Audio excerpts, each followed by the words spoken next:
East India company ने सबसे पहले सन 1776 में कोलकाता में अपनी सेना यानी कि मिलिट्री डिपार्टमेंट बनाई थी और बाद में इसी कंपनी ने मद्रास, मुंबई और बंगाल की 3 अलग अलग प्रेसिडेंसी आर्मी बनाई, जिनमें स्थानीय भारतीय सैनिकों की भी भर्ती प्रारंभ कर दी गई थी।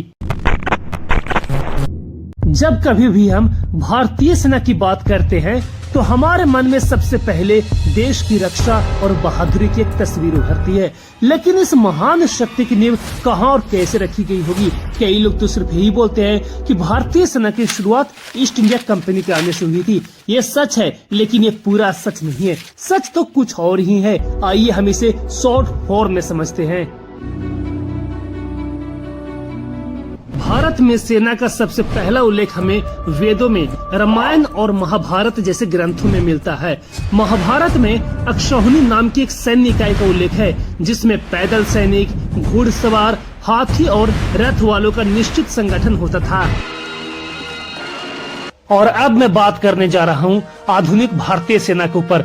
आधुनिक भारतीय सेना का आरंभ मुख्यतः अंग्रेजों के आने के साथ हुआ था और ईस्ट इंडिया कंपनी ने सबसे पहले सन 1776 में कोलकाता में अपनी सेना यानी कि मिलिट्री डिपार्टमेंट बनाई थी और बाद में इसी कंपनी ने मद्रास, मुंबई और बंगाल की 3 अलग अलग प्रेसिडेंसी आर्मी बनाई, जिनमें स्थानीय भारतीय सैनिकों की भी भर्ती प्रारंभ कर दी गई थी। और 1 अप्रैल 1895 को तीनों प्रेसिडेंसी सेनाओं का विलय करके भारतीय सेना यानी कि इंडियन आर्मी के रूप में स्थापित की गई थी और इसी दिन से इसका एक स्वतंत्र संगठन प्रारंभ हुआ। और अंग्रेजी काल में इस सेना का मुख्य उद्देश्य भारत की सुरक्षा और ब्रिटिश शासन को बनाए रखना था। और अब बात करने जा रहे हैं कि भारतीय सेना के गठन का सबसे पहला विचार किसके दिमाग में आया था। भारतीय सेना के गठन का मुख्य विचार ईस्ट इंडिया कंपनी तथा ब्रिटिश सरकार द्वारा प्रशासनिक और सैन्य आवश्यकताओं के तहत आया था।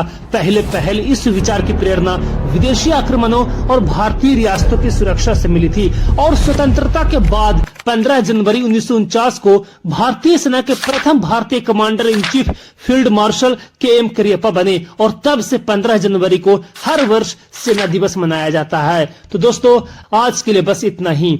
जय हिंद।